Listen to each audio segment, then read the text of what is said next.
Extraordinaire au Togo, à Lomé, du 23 septembre au 3 octobre. Évidemment, j'y suis allé. Avant d'y aller, il y a eu la rencontre entre deux volontés.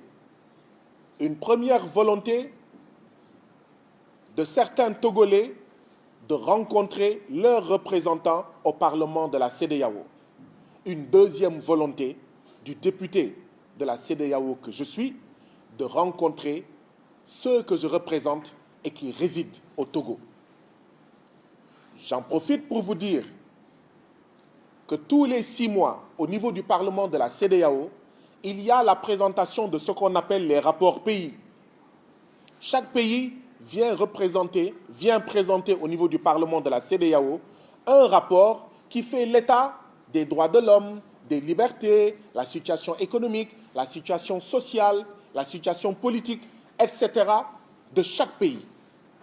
Et donc chaque délégation vient présenter devant le Parlement et tous les autres députés écoutent ces différents rapports, posent des questions, font des critiques, font des suggestions.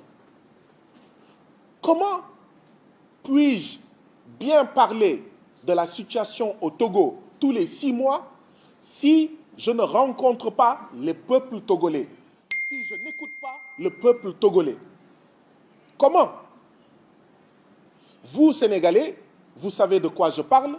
Ici au Sénégal, je vais régulièrement à Ziguinchor, je vais régulièrement à Louga, je vais régulièrement à Richard Toll, je vais régulièrement à Kédougou, je vais régulièrement partout au Sénégal et je rencontre régulièrement les populations du Sénégal parce que si je ne les rencontre pas, comment vais-je pouvoir parler de leurs préoccupations à l'Assemblée nationale du Sénégal? Mais est-il pensable que je devienne député de la CEDEAO et que je fasse autrement que ce que je fais dans mon propre pays? Mais si je veux bien représenter le peuple sénégalais à l'Assemblée nationale du Sénégal, il faudrait que je le rencontre, il faudrait que je le reçoive, il faudrait que j'aille vers ce peuple. Voilà ce que je fais depuis 2 ans en tant que député sénégalais. Eh bien oui, j'ai décidé que c'est la même chose que je ferai à l'échelle de la CEDEAO. Parce que si je veux parler du peuple gambien, du peuple guinéen, du peuple sierra-léonais, nigérian, togolais, béninois, ghanéen ou ivoirien, il faudrait que je sache de quoi je parle. Et la meilleure manière de prendre en charge les préoccupations des peuples de la CEDEAO, c'est de rencontrer ces peuples. Et donc oui, il y a eu donc, je le disais, la rencontre de deux volontés. La volonté de citoyens du Togo de rencontrer leurs représentants et ma volonté à moi de rencontrer des citoyens togolais pour mieux comprendre la situation au Togo, pour que je puisse en parler de la manière la plus juste, la plus correcte et la plus objective qui soit. Et donc, des citoyens togolais ont loué une salle. Des citoyens togolais ont loué une salle dans une paroisse. Ils ont payé la salle à 90 000 francs CFA.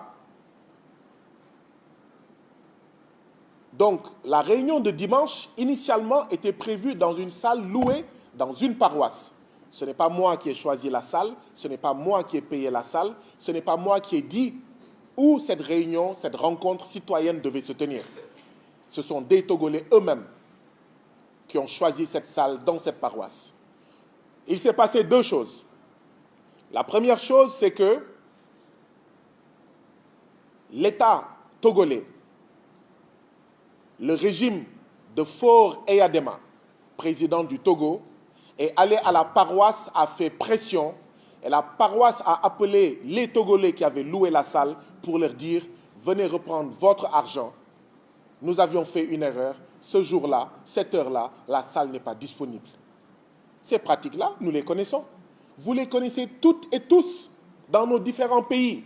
Ces pratiques d'un autre temps, d'une autre ère, des pratiques qui doivent être révolues, qui doivent être rangées au rouet, qui doivent être rangées, ces pratiques qui doivent être rangées au musée du rouet et de la hache de bronze, parce que ce sont des pratiques qui sont antidémocratiques, ce sont des pratiques qui sont contre l'exercice des droits et libertés les plus élémentaires.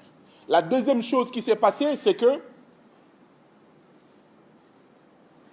le gouvernement du Togo a écrit une lettre à la présidente du Parlement de la CEDEAO, qui, cela dit en passant,